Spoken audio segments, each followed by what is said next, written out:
Hello viewers, आप सभी का बहुत बहुत स्वागत है आपके अपने यूट्यूब चैनल पवन कुमार विश्वजीत में। आज हम आपको करवाने वाले हैं इस लाइव सेशन में। जी हां दोस्तों, आज मंडे मॉर्निंग इस लाइव सेशन में हम आपको करवाने वाले हैं शारीरिक शिक्षा इतिहास से रिलेटेड कुछ महत्वपूर्ण तथ्य। जी हां दोस्तों, ये इंपॉर्टेंट फैक्ट्स आपके फिजिकल एजुकेशन कॉम्पिटेटिव एग्जाम्स में 101% मैं गारंटी देता हूँ कि बिल्कुल हेल्प करेंगे ही करेंगे। तो जल्दी से एक बार लाइव आ जाइए, और अभी तक चैनल को सब्सक्राइब नहीं किया है तो चैनल को सब्सक्राइब कर लीजिए और बेल आइकन को प्रेस कर लीजिए, ताकि हर एक वीडियो का नोटिफिकेशन आपको मिलता रहे और आप हमारे साथ में ऐसे ही अपने फिजिकल कॉम्पिटेटिव एग्जाम्स की तैयारी करते रहें।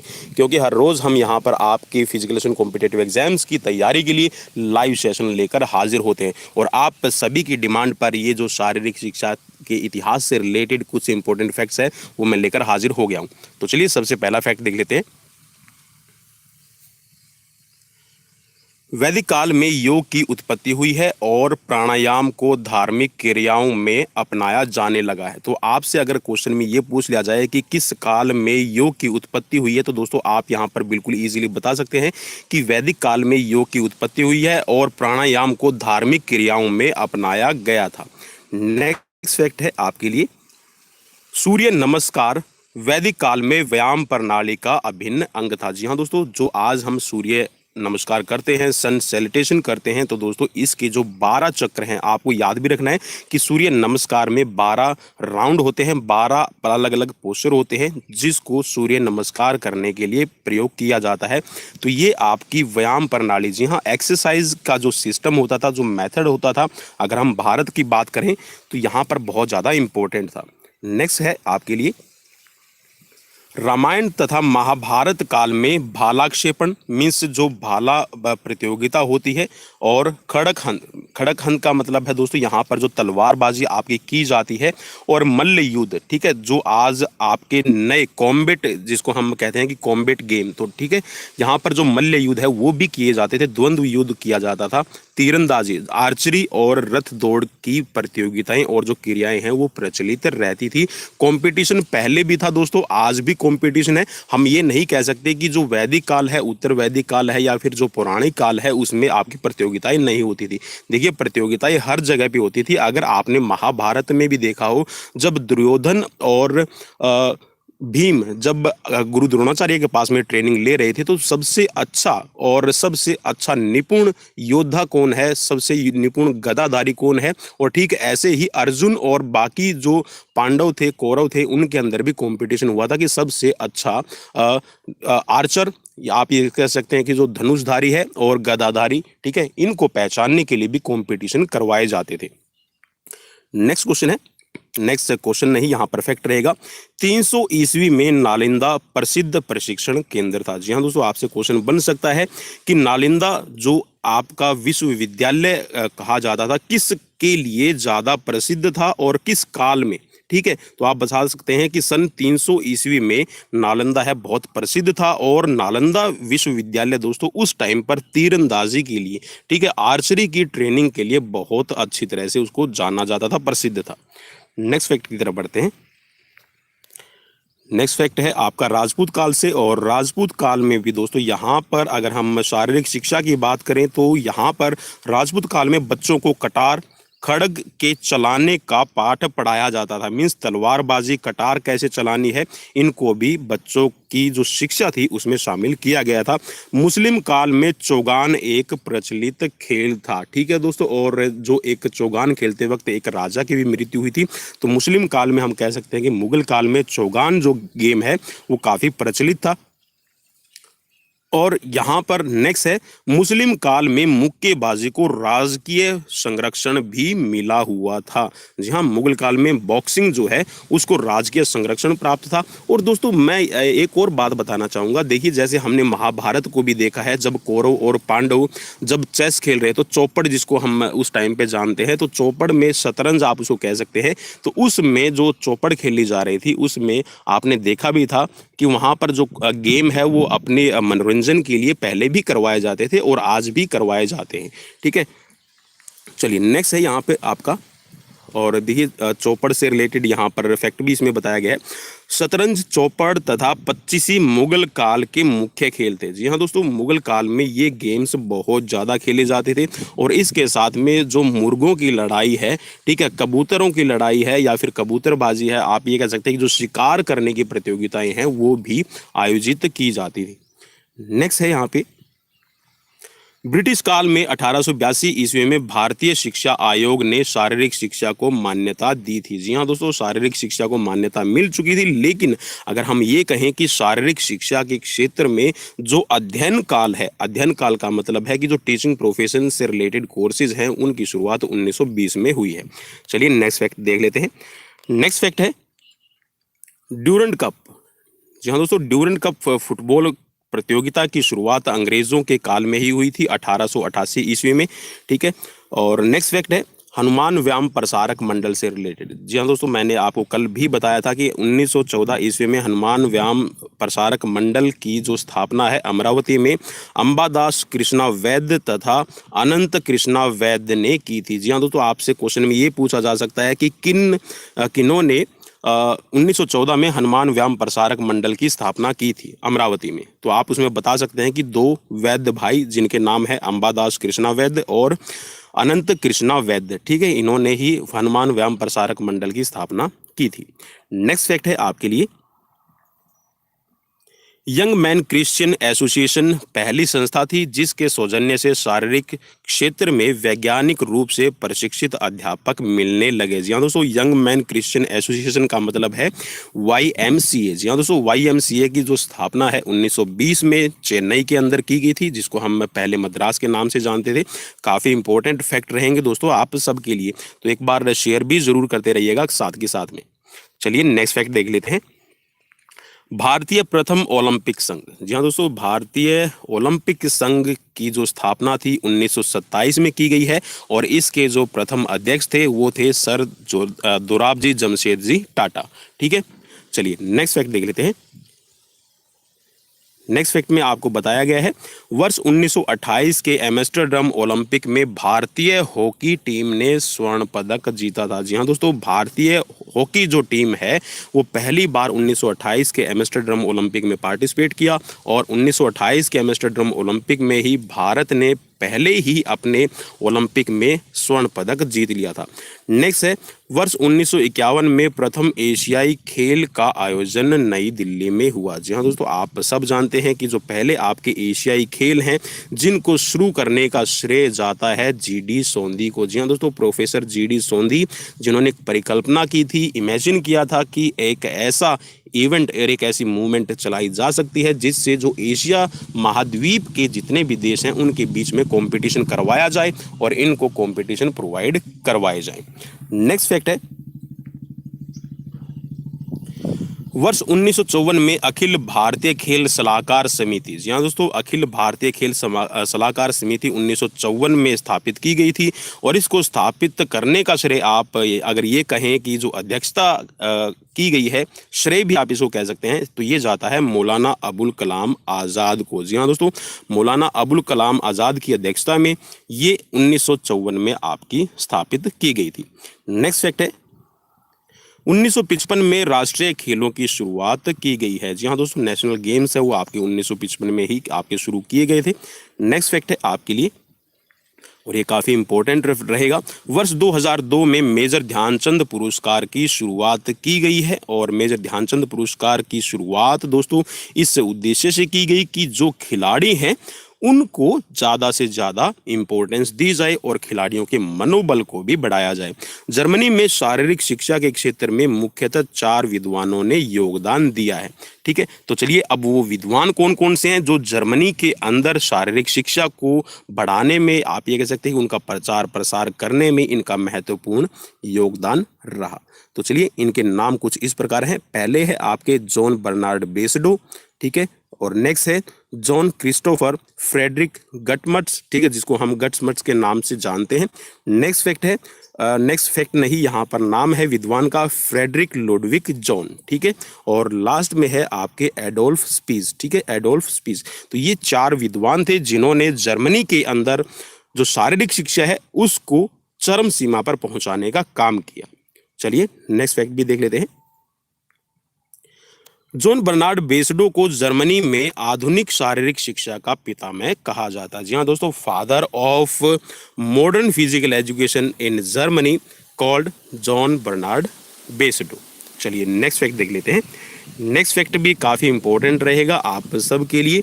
तो यहाँ पे इसमें बताया गया है बेसडो ने एक यहाँ पर आपकी प्रकृतिवादी पाठशाला खोली जिसका नाम रखा गया था फिलेंथ्रोपियम। ठीक है, फिलेंथ्रोपियम के नाम से एक प्रकृतिवादी आपकी पाठशाला बेसडो के प्रयास से खोली गई। नेक्स्ट फैक्ट है 1951 में बर्लिन में royal central institute of gymnastic की स्थापना की गई है। तो दोस्तों ये की गई है 1951 में बर्लिन के अंदर royal central institute of gymnastic. ठीक है, तो दोस्तों बहुत सारे आपके लिए यहाँ पर इंपॉर्टेंट फैक्ट्स हैं आपके फिजिकल एंड कॉम्पिटिटिव एग्जाम्स के पॉइंट ऑफ व्यू से। तो भाई वीडियो को आप जरूर देखिएगा और शेयर भी जरूर कीजिएगा। स्वीडन में शारीरिक शिक्षा के क्षेत्र में पर हेनरिक लिंग तथा इनके पुत्र जालमार प्रिंसिपल ऑफ जिम्नास्टिक नामक पुस्तक लिखी। जी हाँ दोस्तों, स्वीडन के अंदर शारीरिक शिक्षा के क्षेत्र में पर हेनरिक लिंग और इनके बेटे जालामार प्रिंसिपल ऑफ जिम्नास्टिक। जी हाँ दोस्तों, जालामार प्रिंसिपल ऑफ जिम्नास्टिक की जो पुस्तक है वो इन्होंने लिखी थी।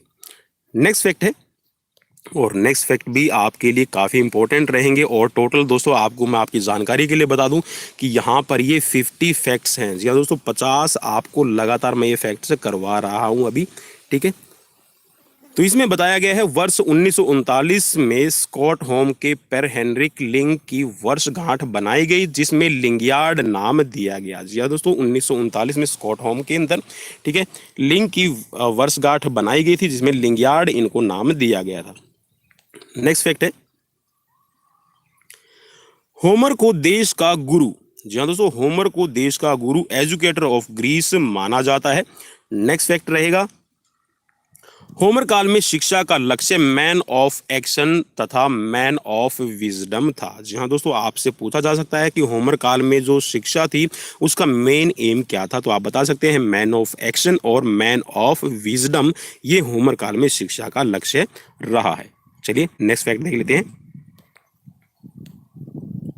स्पार्टा में सैनिक प्रशिक्षण देकर सैनिक तैयार करना ही शारीरिक शिक्षा साधन माना जाता था। तो आप ये कह सकते हैं कि स्पार्टा काल में जो ट्रेनिंग दी जाती थी, जो शारीरिक शिक्षा थी, उसका मेन ऑब्जेक्टिव और मेन जो लक्ष्य था वो यही था कि ज़्यादा से ज़्यादा जो सैनिक हैं वो तैयार किए जा सकें। क्योंकि उस टाइम पे अगर हम स्पार्टा काल की बात करें तो दोस्तों एक राज्य दूसरे राज्य पर अधिकार करने के लिए सेनाएं भेजता था, युद्ध करता था। तो उस टाइम पे जो सैनिकों की ट्रेनिंग थी वो बहुत ज़्यादा इंपॉर्टेंट थी और इसीलिए शारीरिक शिक्षा को एक ट्रेनिंग के पर्पज से देखा जाता था। नेक्स्ट फैक्ट है स्पार्टा काल की शिक्षण प्रणाली को एगाडा कहा जाता है। जी हाँ दोस्तों, याद रखिएगा जो स्पार्टा काल है और इसमें जो शारीरिक शिक्षा की प्रणाली थी या फिर जो शिक्षा दी जाती थी, एजुकेशन दी जाती थी, इसको कहा जाता था एगाडा। स्पार्टा में यवन वंशजों को नगर सैनिक कहा जाता था। ठीक है दोस्तों, यवन वंशजों को कहा जाता था नगर सैनिक। और स्पार्टा में राजा की सहायता के लिए 2 सभाएं थी जिसके नाम थे ब्यूल और एगोटा। ठीक है, याद रखिएगा राजा की सहायता करने के लिए 2 सभाएं थी। ठीक है, 2 सत्र थे ये कह सकते हैं आप। ठीक है, 2 भाग थे, एक था ब्यूल और एक था एगोटा। नेक्स्ट है स्पार्टा में मुख्य रूप से कुश्ती का खेल ही प्रचलित था। ठीक है दोस्तों, आप ये कह सकते हैं कि जो फाइट करना है वो यहाँ पर ज़्यादा प्रचलित था और जो उन कुश्ती के अंदर दूसरे को पटखनी दे देता था। पटखनी का मतलब है कि आप ये देखिए, जैसे आपने बहुत सारी फिल्में भी देखी होंगी कि 2 आपस में लड़ रहे हैं और एक की मृत्यु निश्चित ही निश्चित है। तो उस टाइम पे जो कुश्ती है वो इस तरह से खेली जाती थी कि जब तक सामने वाला हार ना मान ले, चाहे वो अपने उसकी आप जान ही क्यों ना ले लें, तब तक आप उससे डिफीट नहीं मानते थे। चलिए नेक्स्ट फैक्ट देख लेते हैं। और अगर आपको फैक्ट्स अच्छे लगे तो भाई शेयर जरूर कर दीजिएगा, काफ़ी मेहनत लगती है। एथेंस में गरीब लोगों के व्यायाम करने के स्थान को लोसोसार्गस, ठीक है दोस्तों, लोसोसार्गस कहा जाता था। नाम याद रखिएगा। एथेंस में जो गरीब लोग होते थे उनके लिए जो व्यायाम करने की जो स्थान होते थे, एक्सरसाइज करने के लिए जो उनके लिए अलग से क्लब खोले जाते थे, उनको कहा जाता था लासोसार्गस, ठीक है, लासोसार्गस इनको नाम दिया गया था। एथेंस में राष्ट्रीय खेल, जी हाँ दोस्तों, एथेंस में राष्ट्रीय खेल समारोह को अखिल इसमें नाम थोड़ा सा रहेगा अखिल पवन, ठीक है। यहाँ पर देखिए मेरे नाम से ही यहाँ पर इसमें फैक्ट भी रिलेटेड हो गया है। तो एथेंस काल में राष्ट्रीय खेल समारोह को अखिल पवन या फिर इसको पॉन हेलनिक, ठीक है, पॉल हेलनिक कहा जाता था, या फिर आप इसको अखिल पवन कह सकते हैं, ठीक है। तो भाई पवन कुमार विश्वजीत चैनल पर आप जुड़े रहिए, आपके लिए बहुत सारी लेटेस्ट इन्फॉर्मेशन हम लेकर आते रहते हैं। नेक्स्ट फैक्ट है, ओलंपिक खेल की शुरुआत 776 ईसा पूर्व एथेंस में हुई थी, जहां पर यह अगस्त महीने में 5 दिनों तक प्रत्येक 4 वर्ष के बाद मनाया जाता था। तो आपसे पूछा भी जा सकता है कि किस महीने में होते थे आपके प्राचीन ओलंपिक खेल, तो आप बता सकते हैं कि अगस्त महीने में, और 5 दिन के लिए खेले जाते थे और प्रत्येक 4 वर्ष बाद आयोजित होते थे। और इसी से रिलेटेड आपको एक और बात बता दूं, जो इसमें भाग लेने वाले खिलाड़ी थे उनको ये शपथ लेनी पड़ती थी कि कम से कम उन्होंने 10 महीने का प्रशिक्षण लिया है, और 1 महीना पहले आके उनको, जी हाँ दोस्तों, एथेंस के अंदर रहना पड़ता था, और जितनी भी वहाँ पर उसके नियम थे खेल के उनको फॉलो करना पड़ता था। नेक्स्ट फैक्ट की तरफ बढ़ते हैं। ओलंपिक का आयोजन जीएस देवता को श्रद्धांजलि देने के लिए किया जाता था, ठीक है। नेक्स्ट है, पीथियन खेल की शुरुआत संगीत उत्सवों के रूप में हुई थी। बाद में पीथियन खेलों का मुख्य आकर्षण है ये हो गया था रथ और घुड़दौड़। चलिए नेक्स्ट फैक्ट की तरफ बढ़ते हैं, और नेक्स्ट फैक्ट भी आपके लिए काफ़ी इंपॉर्टेंट है। ईस्थियन खेलों का आयोजन, जी हाँ दोस्तों, ईस्थियन खेलों का आयोजन किया जाता था समुद्र देवता को श्रद्धांजलि देने के लिए कोरिंथ नामक स्थान पर, ठीक है दोस्तों, कोरिंथ नामक स्थान पर इनका आयोजन किया जाता था, और ओलंपिक के बीच दूसरे वर्ष में आयोजित किए जाते थे। जी हाँ दोस्तों, जैसे ही ओलंपिक के 2 वर्ष कंप्लीट होते थे फिर इन ईस्थियन खेलों को शुरुआत दी जाती थी, और इन खेलों में जो समुद्र के देवता को श्रद्धांजलि देने के लिए कोरिंथ नामक स्थान पर इनकी शुरुआत की गई थी। नीमियन खेलों के बारे में दोस्तों, यहाँ पर नीमियन खेलों का जो उत्सव है वो ओर्गोलिज नामक स्थान पर जीएस देवता के सम्मान में प्रत्येक 2 वर्षों के अंतराल पर आयोजित किए जाते थे। नेक्स्ट है, नीमियन खेलों में वहां के नागरिक ही भाग लेते थे। जी हाँ दोस्तों, जहां ये खेल किए जाते थे नीमियन खेलों के अंदर वहां के सिर्फ नागरिकों को ही भाग लेने की अनुमति दी गई थी। नेक्स्ट है, हिप्पोक्रेट्स को औषधि व्यायाम का प्रचारक कहा गया है। जी हाँ दोस्तों, आप ये कह सकते हैं कि जो आयुर्वेदा की जो औषधि व्यायाम जो आपके होते हैं उनको प्रचार प्रसार करने का यूरोपियन कंट्री में जो श्रेय है वो हिप्पोक्रेट्स को दिया जाता है। इन्होंने औषधि व्यायाम पर अधिक बल दिया है, और आप ये कह सकते हैं कि जो इन्होंने ह्यूमन बॉडी का क्लासिफिकेशन किया है वो भी वात कफ पित्त की प्रवृत्ति पर ही किया है। चलिए नेक्स्ट फैक्ट की तरफ बढ़ते हैं, और नेक्स्ट फैक्ट है, पूर्वार्ध रोम काल को भाषणकर्ताओं का यह काल कहा जाता है। जी हाँ दोस्तों, भाषणकर्ताओं का काल पूर्वार्ध रोम काल को कहा जाता है। नेक्स्ट है, सैनिक प्रशिक्षण के लिए, यहाँ पर सैनिक प्रशिक्षण के लिए एक विशेष व्यायामशाला कैंपस मॉरिशियस, जी हाँ दोस्तों, कैंपस मॉरिशियस थी। इसका नाम युद्ध के देवता मार्स के नाम पर रखा गया था। जी हाँ दोस्तों, याद रखिएगा किसके नाम पर रखा गया था, मार्स के नाम पर रखा गया था। और जो व्यायामशाला थी, जो एक्सरसाइज के लिए जो आपके आप ये कह सकते हैं कि जो इंस्टीट्यूट बनाए जाते थे उनका नाम था कैंप मॉरिशियस। चलिए नेक्स्ट फैक्ट देख लेते हैं। रोम के अंदर, जी हाँ दोस्तों, रोम में हेलेंस खेल काफी प्रसिद्ध थे। इस खेल में वहां के नागरिक अपनी शारीरिक स्वस्थता का प्रदर्शन करते थे कि वो कितने रूप से स्वस्थ हैं और उनकी बॉडी के अंदर वो फिजिकल फिटनेस कंपोनेंट्स कितने शक्तिशाली हैं। चलिए नेक्स्ट फैक्ट देख लेते हैं। रोम के अंदर, जी हाँ दोस्तों, रोम के अंदर ग्लैडिएटर, ठीक है, ग्लैडिएटरियल कॉम्बैट काफी प्रसिद्ध थे। इस खेल में आपके पशु और मनुष्य दोनों भाग लेते थे। जैसे कि आज भी स्पेन के अंदर सांड युद्ध, ठीक है दोस्तों, जो सांड युद्ध है वो खेला जाता है, तो ठीक वैसे ही रोम के अंदर ग्लैडिएटर गैम्बिट्स जो गेम है वो काफी आपके प्रचलित थे, काफी उनको इम्पोर्टेंस दी जाती थी। और उसके अंदर ठीक है, जो आपके पशु है, जो एनिमल्स हैं और मनुष्य है, उन दोनों को ही भाग लिया जाता था। नेक्स्ट है डेनमार्क के अंदर। डेनमार्क के अंदर दोस्तों यहाँ पर फ्रेंच नेशगोल, ठीक है, फ्रेंच नेशगोल की आधुनिक शारीरिक शिक्षा की नींव डाली थी। जी हाँ, डेनमार्क के अंदर फ्रेंच नेशगोल आपसे पूछा जा सकता है क्वेश्चन में, तो इसको भी आप याद कर लीजिएगा। और दोस्तों लास्ट में आपका अंतिम जो फैक्ट है काफ़ी इम्पोर्टेंट है, तो इसको भी हम देख लेते हैं। तो ये रहेगा डेनमार्क के अंदर आपका जिम्नास्टिक से रिलेटेड। जी हाँ दोस्तों, जिम्नास्टिक को व्यायाम के लिए एक नया मोड़ नील्स बक नामक व्यक्ति ने दिया था। उसने ऑल रूप नामक स्थान पर जिम्नास्टिक विद्यालय भी खोला था। जी हाँ दोस्तों, जिम्नास्टिक इंस्टीट्यूट आप कह सकते हैं, जिम्नास्टिक स्कूल आप उसको कह सकते हैं, ऑल रूप नामक स्थान पर खोला था डेनमार्क के अंदर जिम्नास्टिक व्यायामशाला के लिए, ठीक है। और इनका नाम था नील्स बक, ठीक है। आप इसको नाइल्स बक के नाम से भी जानते हैं, नील्स बक इनको भी कहा जाता है। तो दोस्तों ये थे आज के कुछ इंटरेस्टिंग आपके हिस्ट्री से रिलेटेड, जी हाँ दोस्तों, शारीरिक शिक्षा इतिहास से रिलेटेड कुछ इंपॉर्टेंट फैक्ट्स। आपको कैसे लगे आप हमें कमेंट बॉक्स में कमेंट करना ना भूलिएगा। और अगर आपको सेशन हमारे अच्छे लगे हैं तो प्लीज़ लाइक कीजिए, और अगर अच्छा नहीं लगा तो प्लीज़ डिसलाइक कीजिएगा। और हमें कमेंट बॉक्स में कमेंट करके बताइएगा कि कमी क्या रह गई, ताकि हम उनको इम्प्रूव कर सकें। और साथ में अभी तक चैनल को सब्सक्राइब नहीं किया तो भाई चैनल को आप सब्सक्राइब भी कर लीजिए, ताकि हर एक वीडियो का नोटिफिकेशन आपको मिल सके और आप बेल आइकन को भी प्रेस कर सकते हैं।